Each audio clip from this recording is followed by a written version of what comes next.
present you a novel or a new manufacturing method for flexible electronic circuits, and we call this technique as the transfer foil method.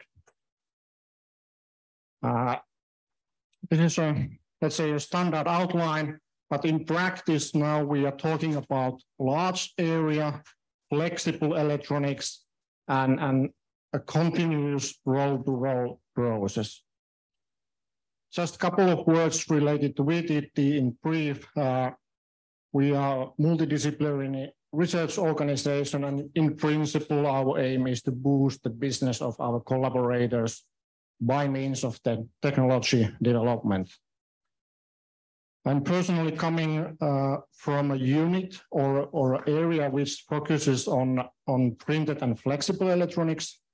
And in a Finnish city called Oulu, we have this kind of pilot manufacturing environment, which includes quite a lot of equipment related to this topic. So we have roll-to-roll manufacturing or pilot manufacturing lines related to printing, hybrid assembly, testing, converting, lasering, injection molding, pretty much everything in this field. All right, so as a short introduction, so this is very generally speaking. So there are two alternatives how to produce flexible conductive circuits. So at first, there's a subtractive process, so that means etching of copper. However, that requires use of chemicals, even though it's a very commonly used method. So the other way to do it is, of course, additive process. As we all know, printing, we can print, for example, silver on different substrates. But typically, this necessitates elevated temperatures when curing, and of course, the conductivity might lack in performance. So another question is that, could we have a process that operates at room temperature without any chemicals and still having a bulk metal conductivity? So this is our method. Processing equipment is let's say, quite standard converting line. So roll-to-roll converting line, the figure is the one we have at VTT, and we are using just standard converting processes, which means we are laminating films together, we are cutting some patterns, we are removing liners or films from each other, and once again, laminating. So cutting and laminating is the key in this process.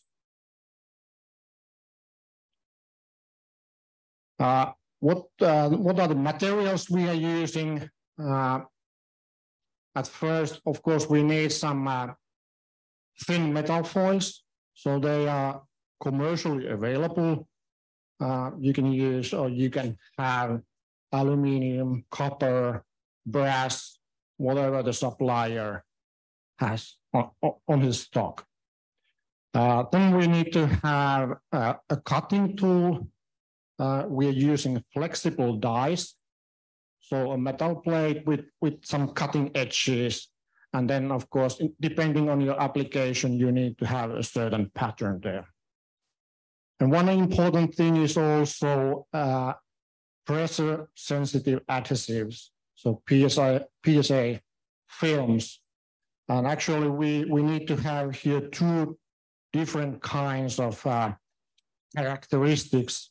So we need to have a low-tack adhesives.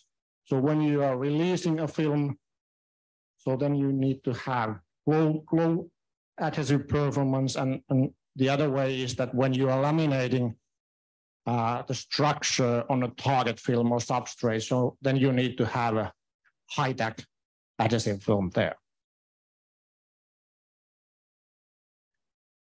All right, so this is pretty much the heart of our technique or my presentation here. So this is how the process goes.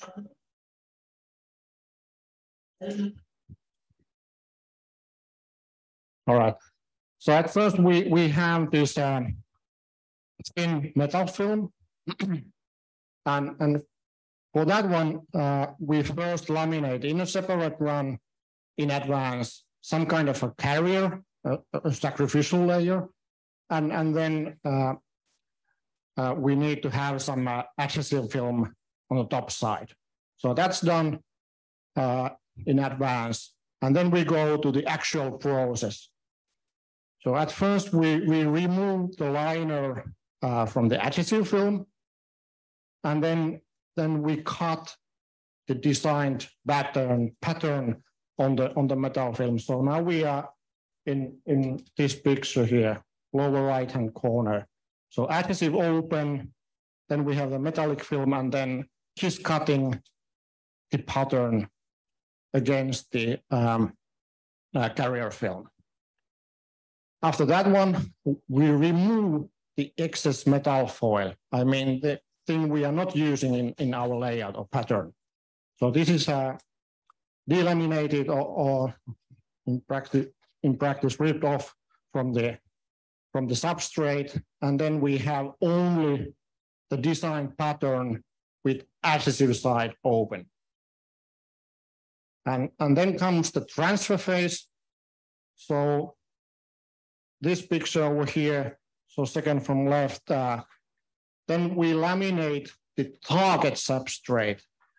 So in this case, it's PET, but the target substrate is laminated on top of the metal patterns. And finally, after that one, the picture on the left-hand side.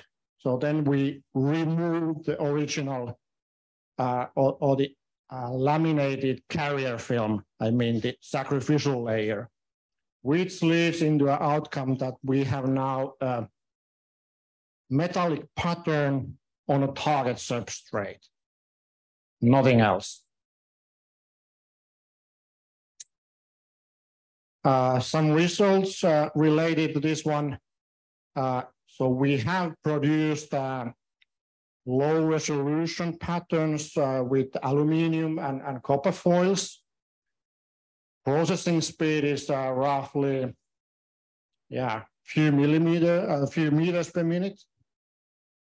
And we have done this for, let's say, at least tens of meters, most probably hundreds of meters.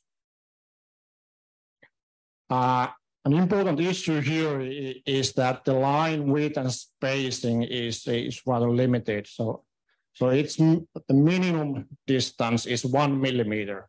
And the reason for that one is the flexible die. I mean the cutting tool. So cutting tool includes edges that can't go too close to each other. So the limitation comes from that fact. However, you are able to decrease the feature size, let's say locally, by laser ablation. So by lasering, you can remove some metal layers and by that way to have some interconnection areas, for example, for hybrid integration. And that means that you attach SMD, surface mounted devices, on the structure. So with 1 millimeter or 2 millimeter resolution, you cannot attach that many components. But if you decrease the feature size by lasering, so then you can have smaller interconnection areas, for example. Few words about sustainability. So one goal here is to operate at room temperature. So here we have compared two different processes. So printing silver on PET as the default PTT process, and then cutting and lamination in our converting line. So the orange curve here depicts the printing process power consumption, and the blue down there is for transfer form method. And as you can see, it's just a fraction of the consumed power with respect to printing process. Of course, this is just the one phase, and in case you would like to have the full LCA, you should also consider the other phases too. The waste, I mean, the excess foil is easily available, so it's collected in solid format, and we didn't use any chemicals when processing here. So discussion, this is actually a comparison between the existing manufacturing techniques, I mean printing and etching, and then with our transfer foil method.